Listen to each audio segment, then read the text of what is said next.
What would you call this lens, Bella?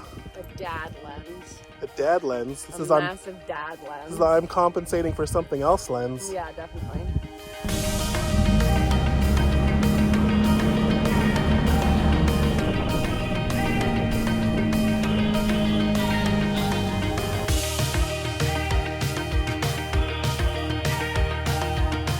So today we are testing out, we're out here on the boat to take some photos of whatever we find, but essentially we're going to test out the difference between a teleconverter on a zoom lens and just using the crop. What works better, a teleconverter or a digital crop afterwards? New cameras, my R5 is like 45 megapixels or something like that. You can crop in like crazy and fix it up in a little bit of topaz or something like that. Or should you use a teleconverter to get that extra reach on your camera? So today we are going to see which is better, a digital crop or a teleconverter to get that extra bit of zoom. Okay, let's take a little break here because I realize some of you may not know what a teleconverter is, and that is very important to know. So what a teleconverter is, here is a zoom lens. Fancy. This is a 100 to 400 Canon lens. The focal length of this is 100 to 400 millimeters. So a lot of people have 70-200s or some kind of form of zoom lens or a long telephoto lens. However, you can buy a teleconverter and they come in different makes and models.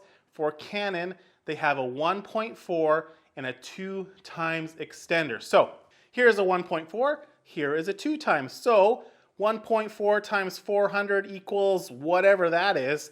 And 2 times math is easy, 400 becomes 800. What these do is extend your focal length by whatever number, 1.4 or 2 times of your focal length, which essentially with a 2 times would double your focal length. The catch with these is it's having your f-stop. So if you're shooting at an f4 zoom lens, that f4 now with the 2 times is doubled to f8. So you're losing stops of light and you're losing depth of field. However, you're getting that compression so you still have that bokeh. So the way these work is you have your lens, you have your teleconverter, you stick that onto your lens, clip it on there, goes right onto your lens, 1.4 or 2.0 times extended on your lens. So that is a teleconverter. All right, now back to our regular scheduled programming.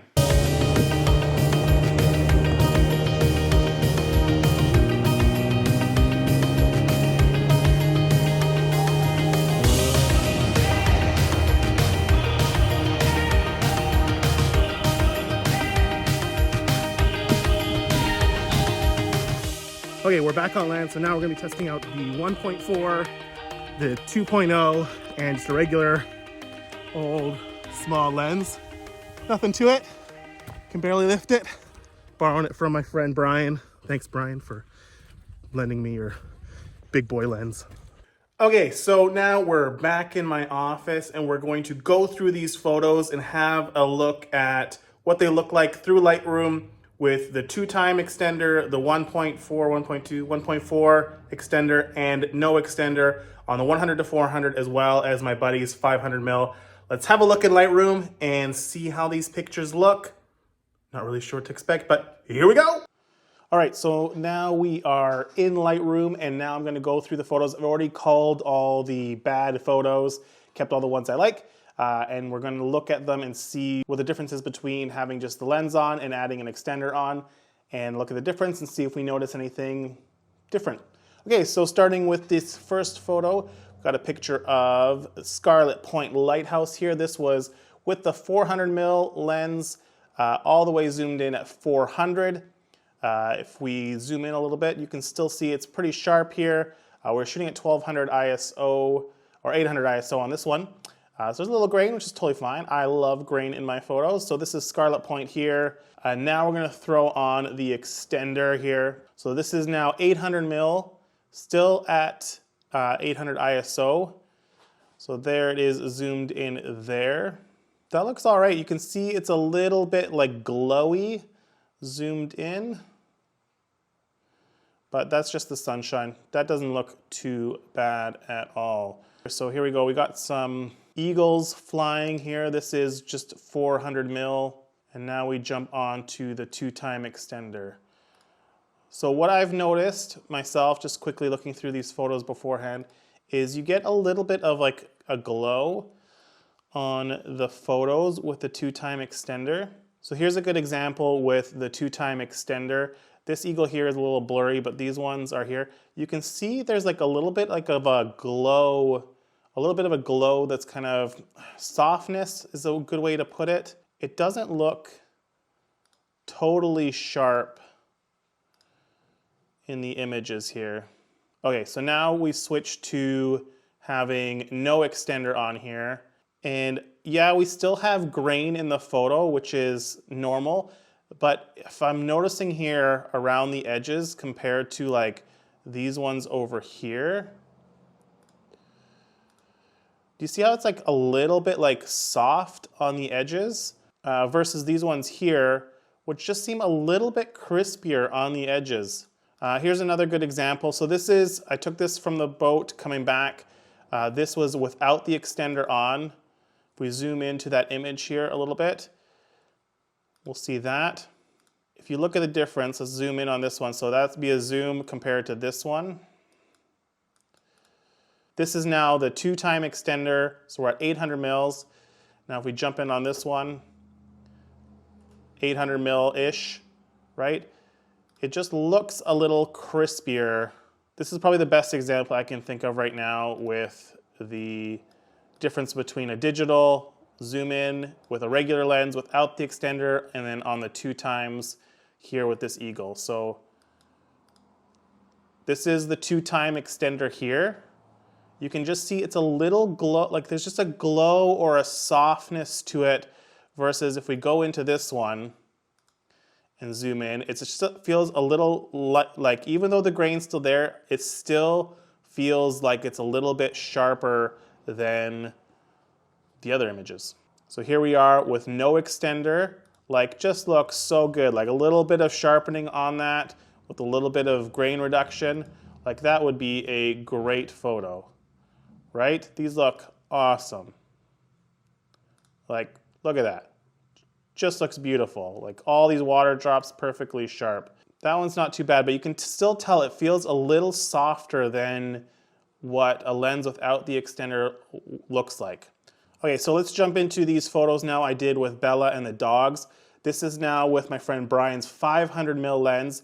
So now we're on the 2-time extender. I understand there's a little bit of there's some of the heat waves coming up in the background. So not the best example, but it still gives us an idea.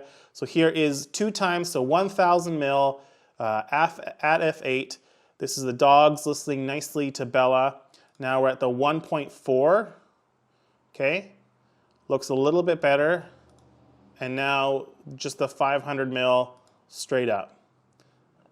Okay, the big thing I want to pay attention to is the edges here. So it looks really sharp here on Bella.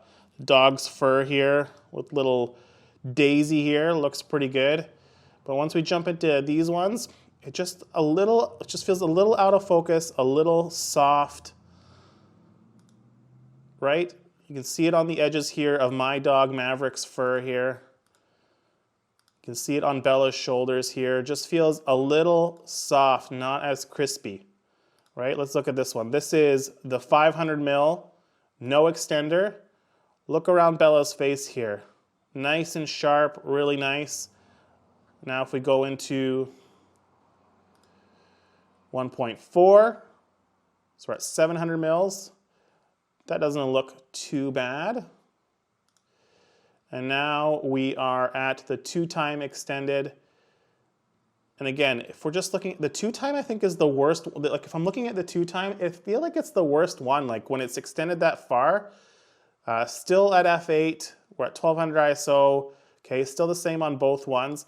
But just around the edges, it just feels soft, like not as sharp as it should be. Now that I've run a few tests with these lenses, I've realized that sometimes it's really nice to have that X reach. So if you don't have a super long lens, not all of us can be Brian and have a 500 mil f4. Having that 2 times when you want that extra reach is great to have. However, you're going to be sacrificing some sharpness in regards to your photos. It just feels soft and a little muddy on the edges, if that makes any sense. Having a clean lens with no extender just seems to be a better option. So either you get closer to your subject, or you can do a digital crop as well, which works really great. The difference that's going to happen is what happens when you add an extender on. Again, imagine, compression happening. You're doubling that compression, so you're getting that background coming in closer to you. So if you want that compression, that 2 times or 1.4 times extender is going to push those images closer together, which is also a great look. You're not going to be able to replicate that with a digital crop or a digital zoom in post-editing. However, the 1.4 is surprising. It is sharper than the 2-time extender. So if I had to reach for anything, if I'm trying to get that extra focal length on my 100 to 400, I would choose the 1.4 times extender rather than the 2.0 extender. Those are just a few things that I've noticed while using these extenders and running these few little tests. What have your experiences been with extenders on zoom lenses? Would love to know. Drop it in the comments. Once again, my name is Jeff Heath, and I would love for you to subscribe, and